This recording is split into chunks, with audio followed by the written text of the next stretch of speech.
박강사입니다. 이번 강의는 함수를 다루는 첫 시간이라 부담 없이 시작할 수 있는 날짜 시간 함수에 대해 알아보도록 하겠습니다. 날짜 시간 함수의 경우 인수 형태가 간소하여 비교적 쉽게 문서에 적용할 수 있습니다. 이번 강의에서는 날짜 시간 중 가장 많이 활용되는 today 함수부터 알아두면 편리한 datediff 함수를 정리해 볼 예정입니다. 이후 이어지는 다음 강의에서는 이번 강의에서 다뤘던 내용을 활용한 예제풀이 강의를 진행할 예정입니다. 우선 함수별 사용 방법과 인수들을 정리해 보도록 하겠습니다. today 함수는 시스템상의 오늘 날짜를 표시해주는 함수입니다. 지난 3강에서 언급드렸던 컨트롤 세미콜론의 경우도 오늘의 날짜를 기입할 수 있었죠. 하지만 컨트롤 세미콜론을 이용해서 오늘 날짜를 삽입을 하게 되면 데이터 값이 업데이트 되지 않습니다. 즉 10월 6일에 데이터를 저장한 뒤 10월 8일에 문서를 열면 여전히 10월 6일 날짜로 표시가 되는 것이죠. 하지만 today 함수를 이용해서 오늘 날짜를 입력을 하게 되면 10월 6일에 저장을 한 후 10월 8일에 문서를 열면 10월 8일로 셀값이 업데이트가 돼서 표시가 되게 됩니다. 상황에 따라서 둘 중 편하신 것으로 선택해서 사용하시면 되겠습니다. now 함수는 시스템상의 오늘 날짜 및 현재 지금 이 순간의 시간까지 표시해주는 함수입니다. today 함수와 now 함수는 들어가는 인수가 전혀 없어요. 그래서 간단하게 사용 가능한 함수입니다. year, month, day는 함수 이름만 들어도 충분히 어떤 역할인지 유추할 수 있죠. 날짜 인수를 넣었을 때 각각 연, 월, 일을 해당 날짜에서 추출하여 표시를 해주게 됩니다. 예를 들어 오늘이 2021년 10월 6일이라고 가정을 하면 year 함수는 연도 2021만, month 함수는 월, 즉 10만, day 함수는 1, 즉 6에 해당하는 것만 뽑아서 표시를 하게 되는 것이죠. 간단하게 영어 단어장이라고 생각하면서 가볍게 암기하고 넘어가시면 될 것 같네요. 데이트 함수는 숫자 인수를 조합하여 날짜 형식으로 변환하여 표시해주는 함수입니다. 화면 속 데이트 함수 인수에 각각 연 자리에 2019를, 월 자리에 12를, 일 자리에 31을 입력한 뒤 마무리를 하면 따로 있을 땐 숫자였던 인수들이 조합이 되어 날짜로 변환이 되게 됩니다. 주민등록번호 앞 6자리의 경우 생년월일을 의미하죠.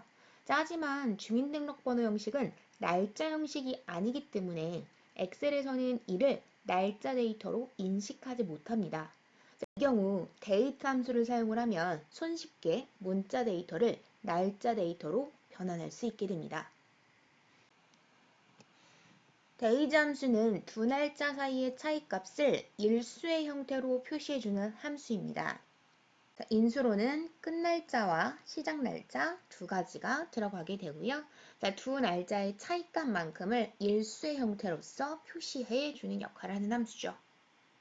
마지막으로 datediff 함수의 경우는 날짜 간 실제 경과일수를 지정한 단위에 맞춰 표시해주는 함수입니다.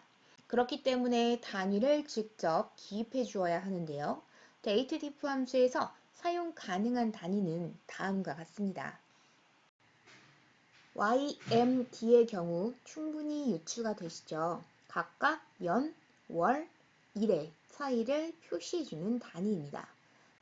화면을 봐주시면 시작 날짜가 2018년 3월 1일이고 끝 날짜가 2020년 5월 6일입니다. 두 날짜의 일수 차이는 797일, 이를 개월수로 환산을 하면 26개월, 연으로 환산을 하면 2년이 되겠죠. 하지만 경우에 따라서는 몇 년, 몇 개월, 며칠 차이가 나는지 정확한 차이값을 구하고 싶은 경우가 있을 수 있겠죠. 그런 경우에 사용하기 위한 단위가 ym과 md입니다. ym의 경우는 연수를 제외한 개월수의 차이를 표시를 하게 되고 MD의 경우는 연과 월을 제외한 일수 차이를 표시를 하게 됩니다.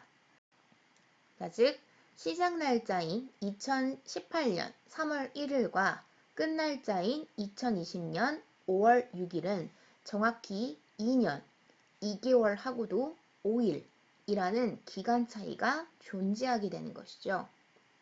데이트 디프 함수는 인수가 세 가지가 들어갑니다. 자, 시작 날짜, 끝 날짜, 마지막은 단위. 자, 따라서 실무 작업에서 필요한 단위를 기억해 두었다가 사용하시면 되겠습니다. 예제를 살펴보면 5월 1일과 5월 21일의 차이값을 D, 즉 일수 차이로 보겠다고 지정을 했습니다. 그 결과 차이값으로 20일 차이가 남을 알 수가 있죠. 자, 만약 5월 1일과 8월 1일의 차이값을 M, 즉 개월수 차이로 보겠다고 지정을 하면 3개월 차이가 나는 것을 알 수 있게 됩니다.